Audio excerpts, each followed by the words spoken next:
Chapter 13. A Cry in the Night. "Are you sure you don't want a cold compress?" Marcy asked the dark-haired botanist. She stood at the top of the steps that led down into the pit where Kristen and John were sitting at each end of a curved couch, just out of the sunbeam that stretched in from the overhead skylight. Kristen looked up at her with a self-conscious smile. "No, I'm fine, but I find myself already wishing we had a stocked kitchen so I wouldn't have to go back to that cafeteria," she replied. "That won't be until tomorrow, I'm afraid," the attendant nurse told her. "Dr. Renwick and I are processing the results from your examinations today, so we won't be able to work on the kitchen supplies until tomorrow morning. The information you all gave us on your current dietary needs will help me make up a shopping list." "When you go shopping, may I go with you?" Kristen asked hopefully. Marcy gave her a patient smile. "I think that can be arranged. Now, if you don't need anything more, I need to return to the lab." Neither Kristen nor John could think of anything, so the older woman walked quietly across the room. "Are you afraid Tyndall is going to harass you?" John asked quietly. "Or do you think you might take him up on his offer if we aren't with you?" Kristen looked down at her hands folded together in her lap. "I confess I was flattered to have his attention, since I don't get noticed much," she admitted quietly. "But I think he's proven himself to be quite the jerk. I really don't want to see him again." "We'll wait a bit and try the cafeteria again later," John replied. "Everyone there at the time should be gone by then." Both of them looked up at a sound from the building's entrance at the far end. They expected the return of their housemates at any time, but it was neither of them who rounded the corner and walked across the carpet towards them. The expression on Marcelo Delgado's swarthy face was as tight as the grip on his computer tablet he held in one hand, his small, dark eyes smoldering. "Good afternoon, Director?" Kristen said in hesitation. "Is it?" Marcelo responded in an agitated voice. He stepped down into the sunken area, grabbed a chair from the table, and spun it around to face them. He sat down, a dark expression on his face, and briefly scratched his Van Dyke beard. "I've just come from the cafeteria," he said in a clipped tone, "where I understand you started a fight with another volunteer." "Ended a fight," John calmly corrected. He and Kristen had expected an interview over the incident, and they had agreed to just simply tell the truth, embellishing nothing. "Is that so? Mr. Tyndall claims that you provoked him needlessly." "He needs to get his story straight," John growled. "Or are you immediately taking his word for it due to Barrett's criminal background?" "Director," Kristen interrupted, "it was Mr. Tyndall who started the incident. He threw the first punch because my housemates were defending me against his unwanted advances." She held up her bare arm and offered up the finger-shaped bruises around her wrist as evidence. "He wouldn't take no for an answer, so he yanked me out of my chair when I wouldn't willingly go with him." Marcelo examined her wrist and pursed his lips for a moment, giving John a sidelong look. "Tyndall claims you were jealous and punched him in the chest because he was being friendly with Miss Eisenberg." "Didn't you talk to anyone else?" John challenged. "There were a crowd of people in the cafeteria. What about our housemates?" "Your housemates were not present in the cafeteria while I was there," Marcelo admitted. "Neither was anyone from Tyndall's wing." "They must have all jumped ship right after we did," John mused, disgusted. "I doubt any of them wanted to hang around Tyndall once his marble stopped spinning around his skull." "Since I'm the one at the center of this, let me tell you what happened," Kristen stated in a stern tone. Marcelo gave her his full attention, and John sat back to let her speak without interruption. She explained the incident in detail while Marcelo took notes on his tablet, his expression neutral.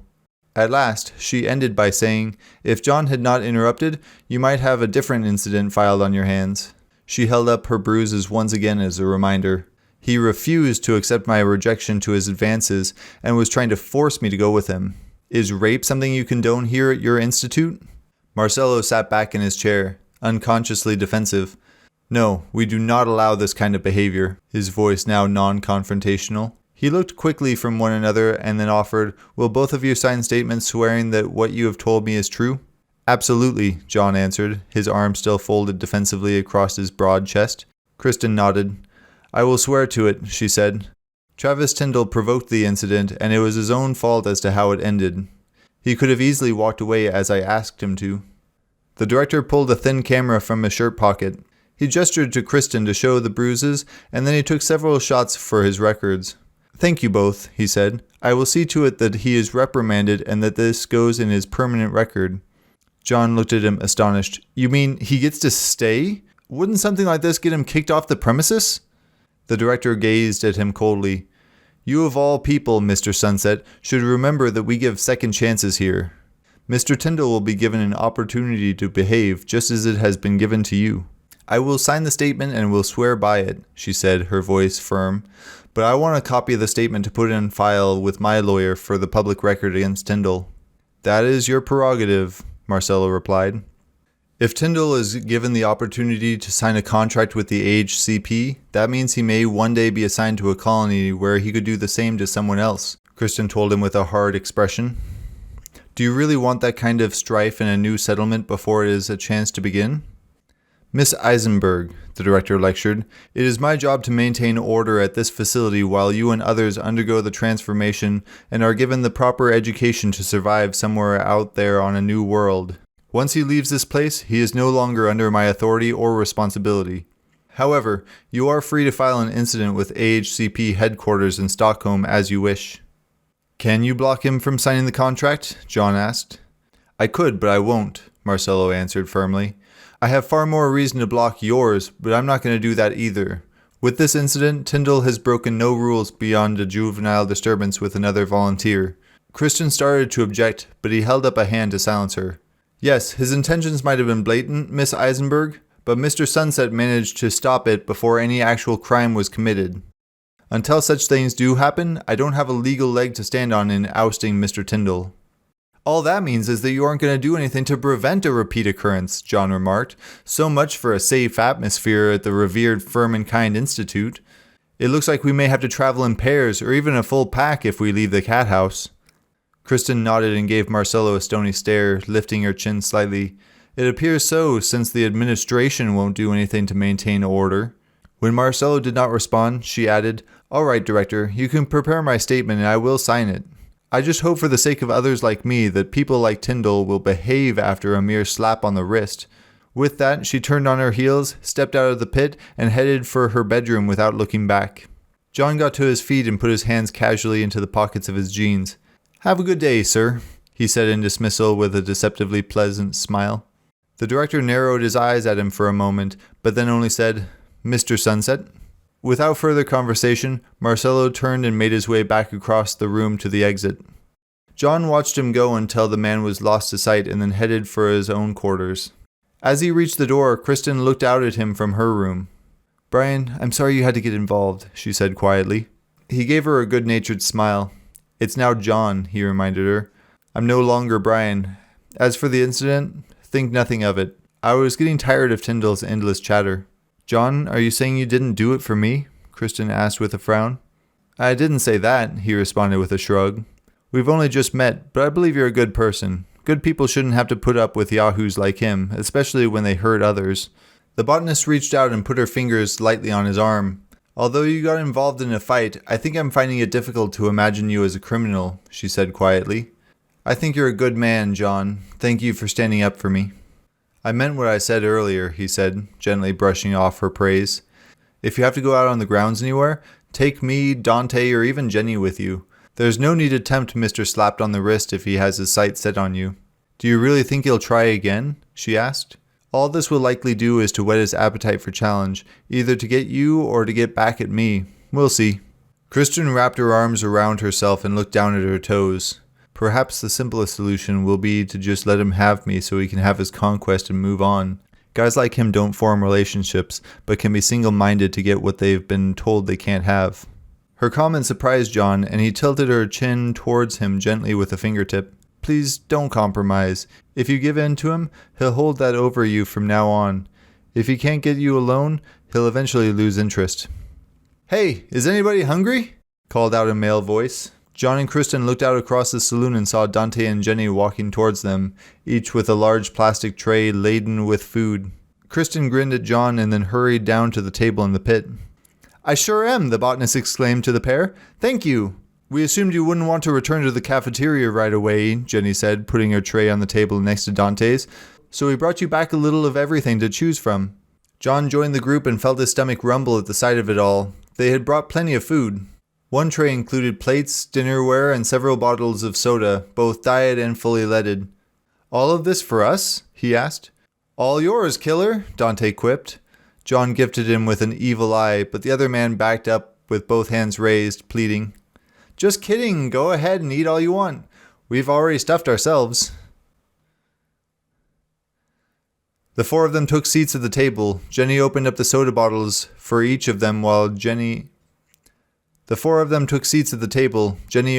up soda bottles for each of them while Kristen and John filled their plates. The four of them took seats around the table. Jenny opened up soda bottles for each of them while Kristen and John filled their plates. Up. Up. The four of them took their seats at the table. Jenny opening the soda.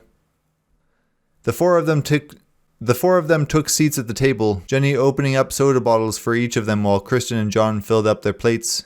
"We just got a visit from the director," John told them, buttering a roll. "Yeah, he stopped us on the way in," Dante replied. "He sounded like he wanted to interrogate us, but since our arms were full, he let us go after only a few questions." "He did interrogate us," Kristen retorted before lifting a fork of salad up to her mouth. "Tyndall told him that I started the fight," John added, "but we set the record straight." "That's good," Jenny said, sitting back in her chair with a drink. "We left right after you did, thinking it was better to vacate the premises before someone called security." "So where'd you go?" Kristen asked. "We just took a stroll around the grounds, watching the furs still out and about," Jenny answered. "After a while we went back and peeked into the cafeteria, but by then there wasn't many people still inside. Either they all bailed like we did, or they just finished up their meals and left." "We appreciate you bringing all this back for us," Kristen said with a smile after a sip of diet soda. John grunted in appreciation around a mouthful of food. Dante grinned at John's response, getting personal satisfaction out of the larger man's guttural reply. The group fell quiet as the pair ate, but after several moments Kristen looked over at Jenny in curiosity. "May I ask you a personal question?" she asked quietly. "What is it you want to know?" "It's not that I doubt you," Kristen said with a brief look at the male sitting with them. "But was what you said about AHCP not accepting volunteers with enhancements true?"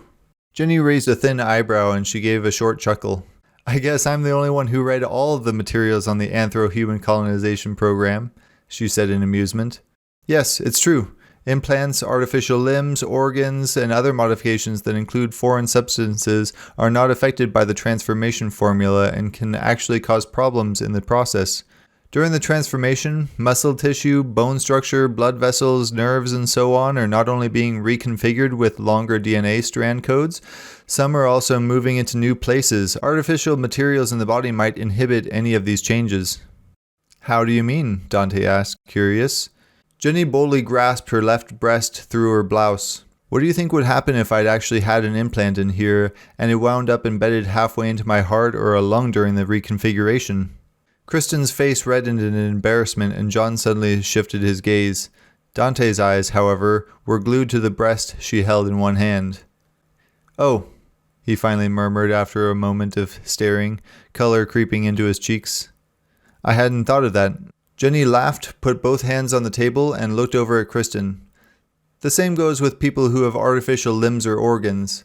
A replacement knee or shoulder joint, even a heart valve, is just as unaffected by the McEwen process as silicone implants. I've also heard that if you wear glasses beforehand, you won't need them after the transformation, but a glass eye or cornea implant will keep you out of the program." John thought about this as he finished up the last of his meal. "What about dental work?" "Same thing," Jenny replied, "only you can't be rejected for having dental fillings and crowns.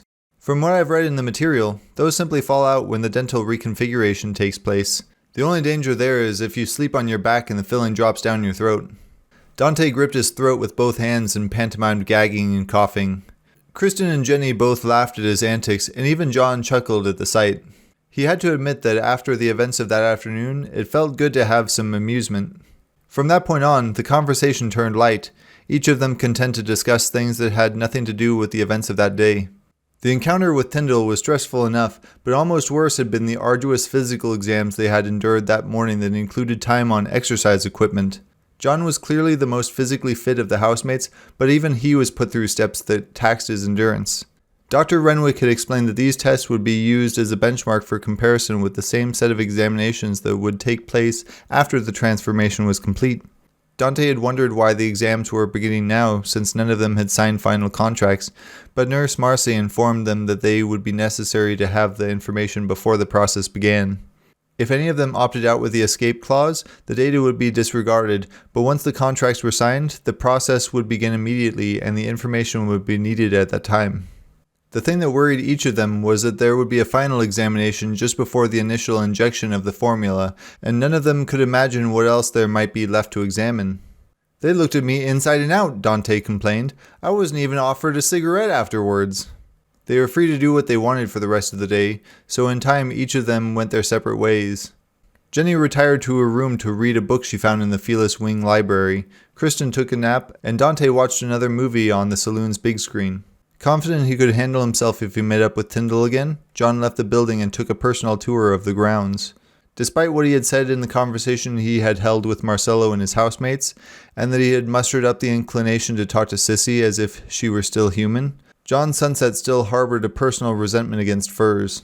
It had only been a day and a half since he had escaped death, so it was going to take more time before he actually felt comfortable around them. He watched small groups of them doing things outdoors that looked remarkably ordinary. They did groundskeeping, studied beneath trees, played sports, sat on benches, chatted together over snacks, and exercised in the cool evening air. There was even a small group congregated in a clearing in the trees. Constructing a geodesic modular structure that he assumed was practice for setting up a colony building. Despite the freedom he seemed to have at the Institute, he could not keep from comparing it to the prison. He could not leave whenever he wished, and a fence still surrounded the grounds where he was kept. His walk had taken him along a road that was blocked by tall iron gates flanked by a pair of sturdy stone guard shacks. Outside the gates was a moderate-sized gravel parking lot bordered on three sides by thick woodlands and a two-lane asphalt road disappearing in a winding avenue through the forest. Several of the small carts were parked inside the gate to ferry visitors to and from the central complex of the building. Personally owned vehicles were not permitted on the grounds, and only a rare supply truck or passenger bus was waved through as needed. John watched the guards covertly from the cover of forestation, silently wondering about the need for such security. Was the high fencing gates designed to keep intruders out, or was it intended to keep the anthro-human hybrids inside? With such thoughts whirling around in his mind, John returned to the Felis Wing where the others had gathered again in the central pit, discussing ideas on how to get their next meal without running into Tyndall. It was finally decided that Jenny and Dante would go... It was finally decided that Jenny and Dante would get... It was finally decided that Jenny and Dante would go... It was finally decided that Jenny and Dante would get... It was finally decided that Jenny and Dante would get John and Kristen supper as before, but that the pair would have to go back out into the open come morning. Later that night, John awoke from a dream-filled sleep troubled by mental images of the days to come. Bleary-eyed, he glanced over the clock marking time beside his bed. It was 2:14. He closed his eyes again and turned onto his back, but now that he was awake, his bladder signaled its need for attention. As he sat up on the edge of the bed, he snared a white t-shirt from the back of a desk chair and slipped it over his broad shoulders. He pulled at the back of his boxers he had slept in and then walked out of his bedroom. The saloon was calm with the absence of his housemates, the skylight dark and only the soft glow of dim night lights to guide his way to the restroom. Moments later, his need was sated and he walked quietly back across the saloon towards his quarters, his feet patting gently on the soft carpeting. Just as he approached his door, he paused to listen. The large open room was silent as a museum, except for a faint sound to his right. Tilting an ear to identify and locate the sound, John stepped lightly towards the next room. He stopped beside the door and noted it was slightly ajar. Unless he was mistaken, he was sure he had heard the sound of soft crying. He did not want to wake the others by knocking, so he pushed the panel open a little more and called out in a whisper, "Kristen?" There was a brief sob, half choked off by the sound of her name, but then the darkened room fell silent. "Kristen?" he whispered again. "Are you okay?" There was a muffled response. John could not tell if she had invited him in or asked him to leave. Tentatively, he pushed the panel open further, but only to speak again. "I will leave you alone," he whispered, "but my door is open if you need to talk to someone." He began to close the panel behind him, but then he heard her response in a clearer voice. "Please, don't leave me," she said in a plaintive whisper. John let himself into the room, unconsciously closing the door behind him. In the soft glow of a clock with large blue numbers, he could see her huddled beneath the covers on the far side of the bed. So he made his way around the furniture and then he knelt down on the carpeting beside her. He stretched out a tentative hand to her shoulder to gently let her know that he was beside her. Kristen reached up and closed her fingers around his wrist, a little tighter than he was expecting. "Chris, what is it?" he asked gently. I'm afraid," she said into the darkness. She tugged at his hand and pulled it away from her shoulder, only to pull it closer to his face. He caressed her cheek lightly with his fingers and felt the wetness of her tears. John leaned in until his chin was near her elbow. "Don't worry about that scumbag," he whispered confidently. "We won't let Tyndall near you again." No, she stammered, sliding her hand up around the back of his neck to pull him closer. John suddenly had the impression that she was about to kiss him, but instead, she clung to him and cried into his shoulder. He swallowed in discomfort from the angle that he knelt over her bed, so he shifted his weight until he rested against the edge of her mattress. "I don't understand," he whispered. "It's not him," she managed to reply. "It's me. I don't know if I can." John frowned. She was not making any sense, so he pulled himself upward. She continued to cling to him, so he gently pulled her upright and slid onto the bed to sit beside her more comfortably. She continued to cling to him, so he gently pulled her upright and then slid onto the bed to sit beside her more comfortably. "Calm down, Chris," he whispered into her ear, feeling awkward sliding an arm behind her to lend some kind of support. She buried her head against his chest and let a few tears stain his shirt. "What's the matter if it isn't him?" His strong arm felt comfortable across the back of her nightgown, and it seemed to give her the encouragement she needed. John," she said weakly, "I don't know if I can go through with this." John blinked in sudden understanding.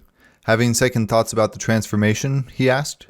When she only nodded, he held her close with one arm and then gently brushed her dark hair from her face with the other. "I've had a few nightmares of my own about it, even tonight." The botanist stirred and lifted her head to look at him. The numbers on the clock cast a pallid glow upon her features, reflecting in the moisture rimming her eyes. "It was not a nightmare," she explained quietly, her whispers a little stronger than they had been. "I keep thinking about what Dr. Renwick told us. It's going to be painful." "Yes," John whispered back, but he didn't act as if it would be all that big a deal. "How can it be anything but painful?" she asked. "Our entire bodies will be mutated. Everything about us will be stretching, compressing, and remolding into a new form, even as our DNA will be changing at the molecular level with our chemical makeup in flux. That's gotta hurt, John." "Surely he's watched others go through that kind of agony." "I guess Renwick didn't want to frighten us needlessly," he replied, "but I think, deep inside, we all felt he was sugarcoating the truth." "I don't know what I should do," she whispered, still looking up at him. "What do you think I should do?" John frowned. "You already know what I think," he replied. "Get out while you can. Take that escape clause and keep your humanity. You don't have to endure that kind of pain." Fresh tears welled up her eyes. "I should," she answered, "but I don't know if I can go back to my old life." She closed her eyes and laid her cheek against his chest. I've already burned bridges to get here." "Bridges can be rebuilt," he whispered, gently stroking her hair, "or you can find other ways to cross those rivers." "What about you?" she asked. "Could you do that if you had the chance?" "No," was her companion's immediate response. "My last burned bridge took a life with it. There's no going around this for me and no escape clause. I've got to go through with the pain and torture, but you, Chris, you do have the choice to avoid it." "I have no money." Her voice choked up. "I have no home, no job, no friends left. I have nowhere to go." "There will always be pain," Kristen told him with a swallow. "Just different kinds." She looked up at him again with fresh tears. "In truth, I don't really have an escape clause any more than you do. I really can't leave, even though I want to." "Huh? Why?" "The clause is in my contract," she stated, "but I can't claim it." John raised an eyebrow at her. "Okay, you've lost me." She lowered her head again, sighing deeply. "I was unwise with my finances, and I have a swarm of creditors continually banging on my door. That car of mine sitting out in the parking lot is the cause of one of them. To avoid bankruptcy, I asked my boyfriend for some help. I thought he could loan me some money, but instead he put me in touch with some people he knew." "Uh-oh," John breathed. "Yeah," Kristen admitted. "They got the collection agencies off my back, but some people got hurt, and it resulted in a situation worse than the one I had before the money I now owe to them." "So what did you do?" "I ran," she replied with a sob. "They almost caught up with me a few times, so I did the only thing left to me. I signed up with the AHCP." "For a new identity?" John asked. I hadn't thought of it for that. No, it was the money, Kristen answered. If I can make it 5 years and get the reward, I can settle my debt with them. You won't be coming back to Earth, he reminded her. Why worry about paying them back now? She only shook her head as fresh tears soaked through his t-shirt. Even if you pay everything back plus interest, he mused quietly, you'll be stuck in a fur body. That's not something that you can ever get out of. I know, but it was the only thing I can think of, she confessed. By then, I'll be used to it and maybe I'll just stay with the colony or transfer to another. I just don't know if I can get through the pain to get it. I don't know anything about the kind of people you dealt with other than what I've seen in movies, John told her. But if there are any similarities, I can certainly see you're in danger of staying human. Listen, Chris, although you and I have different reasons for being here, it looks like neither of us has a choice. We're going to go through this together. When the pain gets too much for either of us to bear, we'll be here to help each other through it all. She looked up at him. Promise? John made a small crossing motion over his heart and held up a hand, palm facing outward. I promise, he said. Her heart warmed at the small childish gesture and smiled up at him, wiping her eyes with the back of her hand. Thank you, she whispered. John gave her a gentle smile of his own, then started to get up. Are you going to be okay now? He asked. The botanist suddenly clung to him with renewed strength. Yes, but don't go, she replied in sudden alarm. John raised an eyebrow. He started to say. Please stay here, she asked him in a small whisper. I don't want to be alone tonight. Chris, I don't. The woman shook her head. Just hold me, she pleaded sadly. Nothing more. Just sleep beside me, please. It was John's turn to swallow. He was not sure if this was such a good idea, but it was difficult to turn down that pair of imploring dark eyes in the dim light of the clock. Silently promising himself that he would do nothing more than provide the comfort of a companion, he gave her a quiet nod. Kristen made room for him on the bed, and then he slid in beside her. Once he was situated on his back with his head upon one of her pillows, she cuddled up beside him, her head on his shoulder and one arm stretched across his chest. He wrapped an arm around her gently and stroked her hair, closing his eyes. After several long moments, she sighed contentedly, and then in a relaxed voice told him, I like it when you call me Chris.